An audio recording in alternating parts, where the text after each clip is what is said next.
and welcome to all my friends, students in NSC physics class by doctor Hamid sir. दोस्तों, आज का हमारा topic जो है वो टाइप्स ऑफ स्ट्रेस है। स्ट्रेस दो तरह के होते हैं, एक टेंजेंशियल और दूसरा नॉर्मल। पहला नॉर्मल, दूसरा टेंजेंशियल।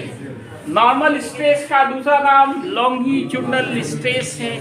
दोनों स्ट्रेस को आप समझिए, दोनों में जो डिफरेंस है, फॉर्मूले में कोई डिफरेंस नहीं है, यूनिट डायमेंशन में कोई डिफरेंस नहीं है, सिर्फ अप्लाइड फोर्स का डायरेक्शन डिफरेंट है।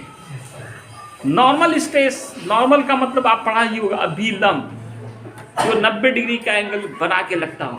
मैंने कहा ना, ये कॉपी देखा एक मिनट, ये इसका सरफेस है, इस पे अगर कोई फोर्स बिल्कुल 90 डिग्री पे लग रहा हो, यहाँ से कोई हेवी ऑब्जेक्ट को, इसमें है ना, इसमें एक होल कीजिए और यहाँ से कोई एक हेवी ऑब्जेक्ट को लटका दीजिए, तो वेट कितना लगेगा? इस सरफेस पे 90 डिग्री का कोण बना के लगेगा।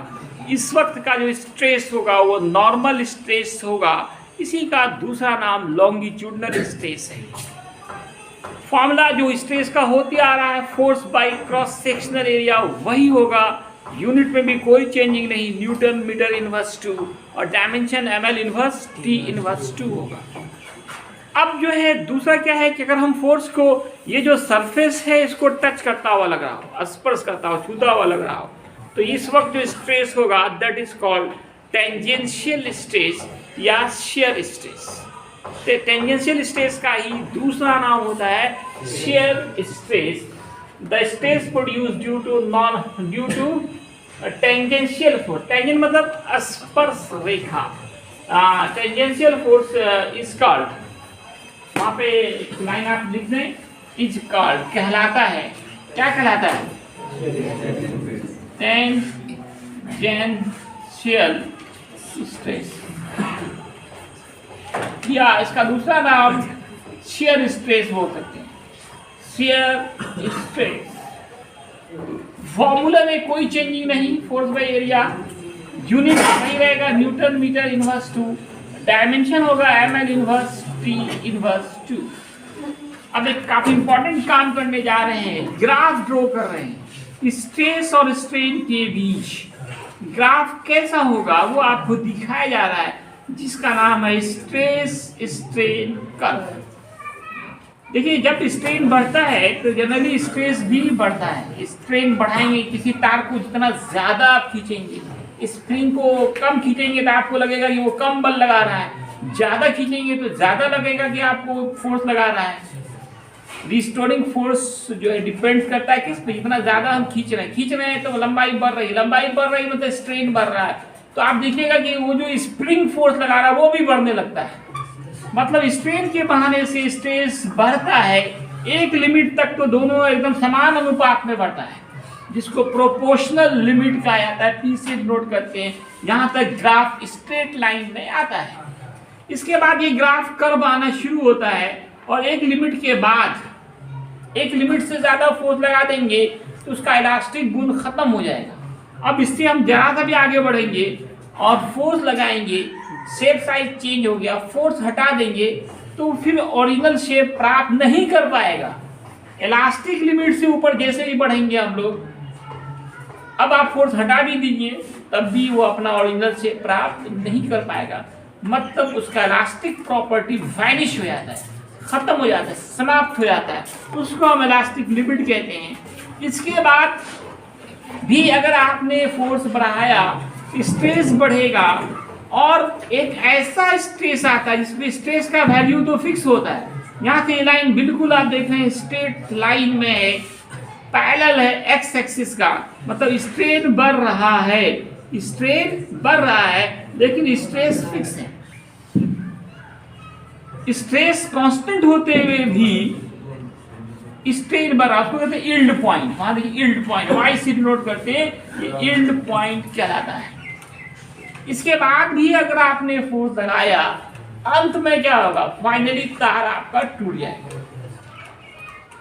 फाइनली तार है ना, एक लिमिट से अब यील्ड पॉइंट से भी ज्यादा लगा है तो लास्ट में क्या होगा? वायर ब्रेक कर जाएगा। उसको हम लोग कहते हैं breaking stress, breaking point, breaking point या ब्रेकिंग स्ट्रेस। इसमें आपको ब्रेक करना हो तो टूट जाना। ये ग्राफ से ही रिलेटेड ये सारे पॉइंट थे। P फॉर प्रोपोर्शनल लिमिट, यहाँ पे proportional limit, E for elastic limit, Y for end point and B for breaking point.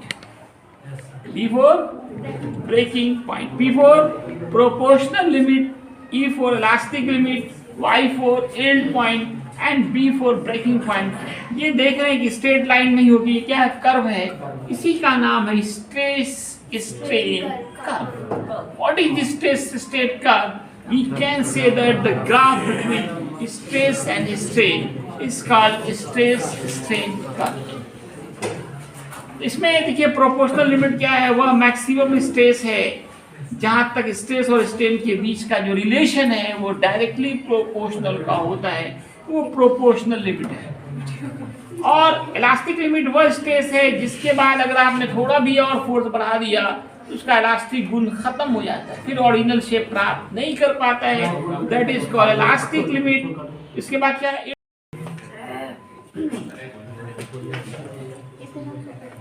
तो पॉइसन रेशियो क्या है दोस्तों, ऐड करना पड़ेगा। Ratio of lateral strain and longitudinal strain is called Poisson ratio, denoted by small sigma. इसको sigma पढ़ेंगे, ये small sigma कहलाता है।